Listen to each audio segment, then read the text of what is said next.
G'day, Starlo here with the next instalment of Cutting Edge Fishing Wisdom. Over the years, I've been lucky enough to fish alongside quite a few truly great anglers. Some have been well-known names that you might instantly recognise. People like Kay Bushy Bush, Vic McChrystal, Ron Calcutt, Ian Miller, Jason Wilhelm, Chris Cleaver, Dean Sylvester, and so on. Others you'll be far less likely to have heard of. They're the quiet achievers, the local legends, the club champions, the fishing guides, and the species specialists who mostly fly well under the radar. But I've learnt something valuable from each and every one of them. With well over half a century of serious fishing under my belt now, and a lot of time spent in the company of these great anglers, both the famous and the not so famous, I've come to understand that there's certain habits or traits that almost all of them have in common, and which go a long way towards accounting for their consistent and often spectacular successes out on the water. In this episode, I'm going to do my best to distill those successful habits into just 10 key points. I can almost guarantee that if you adopt some or all of these habits, you'll become a better angler too. So here we go. And I'm choosing to call habit number 1 targeted fishing. Have you ever asked an angler that you've met on the water what they're fishing for and received a vague answer along the lines of, "Oh, well, you know, whatever comes along, I'm really not all that fussy"? If so, I'd be willing to bet that you were talking to someone who doesn't experience regular success in the sport or make consistent catches. Targeting a particular species or group of species every single time you go fishing is definitely a winning habit. Sure, you might often end up catching fish that are not included on your target list. That's great. Well, usually. Nonetheless, the very act of deliberately targeting something will almost always dramatically improve your results. It means focusing your tackle choices and techniques, and that focus in itself automatically breeds success. So forget the scattergun approach. Narrow your aim and choose a specific target every single time. Successful habit number 2 is all about knowing your prey. Hand in hand with choosing specific species to pursue goes a thorough understanding of those target fish, their habits, their life cycles, dietary preferences, breeding seasons, and so on. Successful anglers will always endeavour to learn as much as they possibly can about their chosen prey, and this learning process never ends, trust me. Read books and magazines, watch videos, search the internet, and listen to the opinions and theories of your fellow anglers, but always temper those theories with your own on-water observations. Remember, no one has all the answers, but we can each add a few vital pieces to the jigsaw puzzle. Having an open, inquiring mind and actually wanting to learn is a huge advantage in fishing, as it is in most aspects of life. Hand in hand with targeting and knowing about your prey comes choosing and using the best tackle and strategies to effectively catch those particular fish, and that's habit number 3, using the right gear.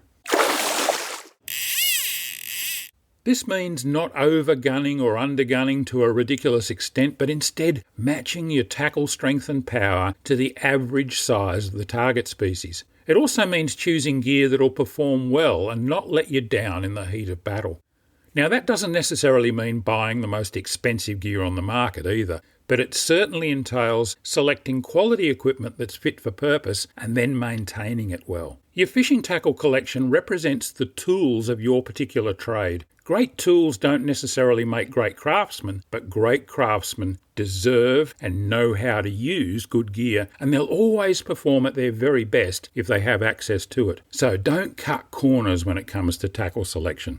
Which brings us to successful trait number 4, applying finesse. Yeah, this is a favourite of mine. I'm a great believer in the effectiveness of the concept of finesse in fishing, and so are many of the successful anglers that I most admire. As I've often explained, this doesn't necessarily mean using the very lightest tackle, but it does entail employing cunning and subterfuge. That could mean minimising the amount of swivels, rings, clips, traces, and other often unnecessary junk between the rod tip and the hook or lure, as well as using the lightest sinkers or jig heads practical under the given circumstances, and perhaps lengthening and refining your leaders through choosing a thinner diameter material or one with a more neutral and less visible colour. Of course, finesse fishing is always a balancing act, one that I've often referred to in the past as the fine, fine line between pleasure and pain, or as the finesse conundrum. Going so light that you lose almost everything you hook is clearly counterproductive. The trick lies in balancing finesse with power, and successful anglers get that balance right more often than not. Finesse fishing is smart fishing, and the results tend to speak for themselves. Successful habit number 5 is honing your basic skills. There are a few basic core skills in fishing that underpin consistent success. Two of the most important of these are knot tying and casting prowess. Being able to tie strong knots reasonably quickly is absolutely vital in all forms of fishing. You can buy a lot of things, but you can't buy a packet of good knots. If your knots fail or if you take too long to tie them, you'll miss opportunities and lose fish. You might only need to know 3 or 4 knots, but you should know them intimately, to the point where you can tie them quite well even in low light, wind, rain, or intense cold when your fingers are numb. Similarly, if your chosen fishing styles rely on casting, then being able to cast accurately over reasonable distances and in a variety of conditions will also greatly improve your results. No one's born knowing how to tie a strong knot or cast well. These are acquired or learned skills, and they can be continually improved via repetition and the development of what's called muscle memory. So practice, practice, practice. Yes! Which brings us rather neatly to habit number 6, which I'm simply calling attention to detail. Highly successful anglers also tend to be the sort of people who notice the small stuff and pay particularly close attention to what others might regard as minute and relatively unimportant details. Little things can and do make a big difference to your day-to-day fishing results. How you bait a hook, whether the hook point emerges from the flesh or the skin side of the bait, whether to use a loop knot instead of a tight connection when rigging a particular lure, the choice of one leader type over another, which side of a snag you cast to, varying rod angles at different points during the retrieve, the gear ratios of your reel, all these factors and 1,000 more can spell the difference between success and failure. Noticing the details and replicating those that worked while discarding the ones that didn't is a key part of pattern recognition, and as we're about to see, that's also critical to regular fishing success. Because habit number 7 is exactly that, pattern recognition. At its most basic level, fishing success is all about recognising recurring patterns, then acting to minimise the unproductive ones while maximising the positive patterns. In other words, repeating the things that worked while attempting to reduce or remove those that didn't work.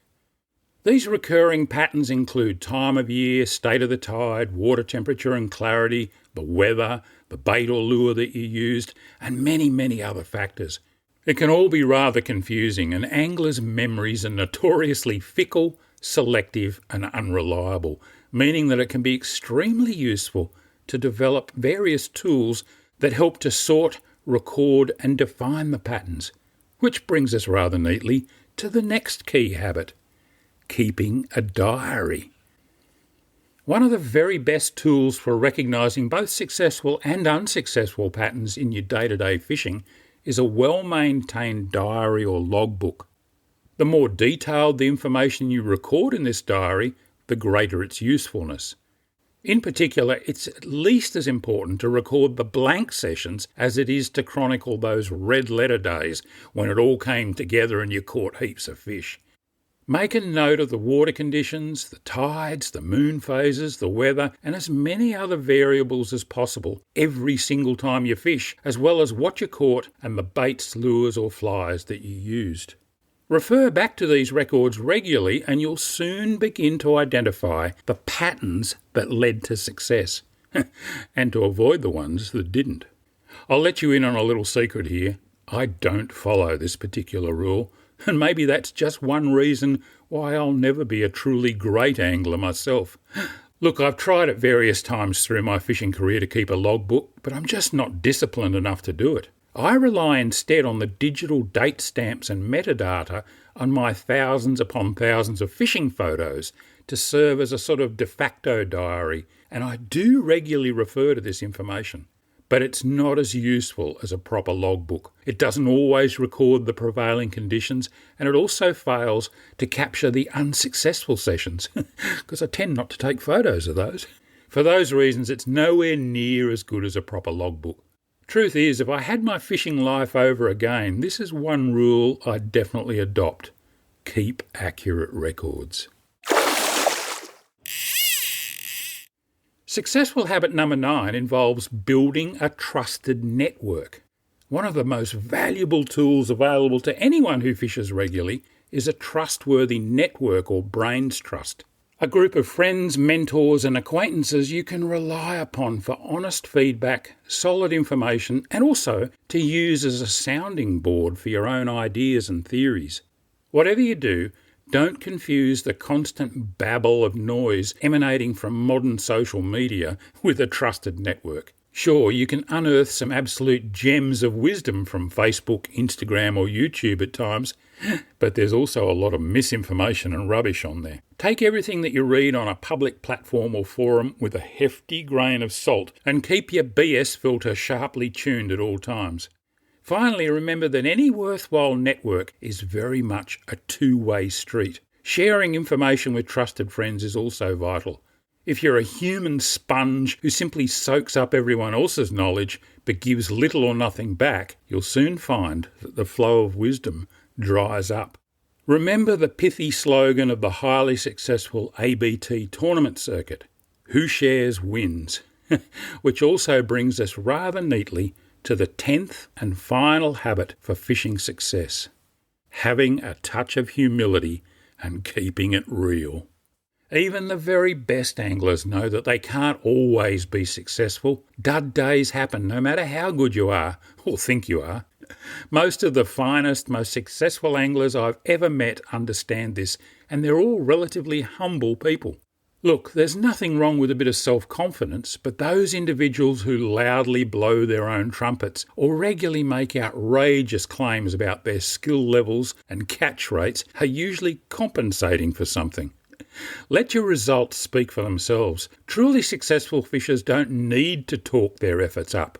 Others do it for them. In summing up, you'll often hear it said that 10% of the angling fraternity end up catching 90% of the fish landed each year. Personally, I reckon the figures are even more skewed than that. I wouldn't be at all surprised if 5% of recreational anglers actually catch 95% of the fish. But even if we accept the 10% figure, its obvious meaning is that 9 out of 10 fishers are relatively unsuccessful most of the time. You need to ask yourself this important question. Are you happy being one of the vast majority who regularly miss out on catching much, if anything? Or would you rather graduate into the ranks of the 10%ers? If your answer to the second part of that question is a resounding yes, then your quickest path to the top is to adopt the mindsets and habits of those who are already there. As I like to say, it ain't rocket science. Anyway, I hope this has given you something to think about and perhaps some ideas to incorporate into your own fishing routine. I cover a lot of content like this on my Starlo Gets Real YouTube channel, so I hope you'll check that out too. And if you like what you're hearing or seeing here, you can help me to produce more useful content by buying me a virtual coffee or shouting me a beer. Simply go to buymeacoffee.com/Starlo. And until next time, this is Starlo wishing you tight lines.